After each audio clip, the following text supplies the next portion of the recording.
Tapinda paZoregondo TV nhasi tina former president wedu RG Mugabe chikurukutidza gushungu nekusunungura vana veZimbabwe. Vaduri vadeba deba Gushungu munoreveko kana makudaro? Andina kwandinoenda ndakaona muchibururudza makawanda muchitaura kuti I should leave the office, but let me tell you the truth that kana takaiparadza tese we have to build it again together. Muri yeZimbabwe iri kuti iyo makura uye makuda kumbozoroya uye zviri kunzi makachosaina. Zvanhasi disguise andatipirwa naKenneth Kaunda kuti varove necheseri, kwete kundimubunyikidza, kundisamba kona, kundibata chibharo chakadaro. I will never accept that. Aiwa kagushungu chiregei kupopota.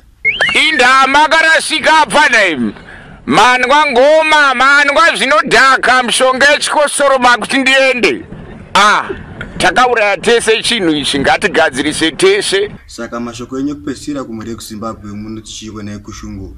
Aini chandinotambira ibread yemangai kana chimwe chikafu, kwete tumapepa twekuresigna kwete.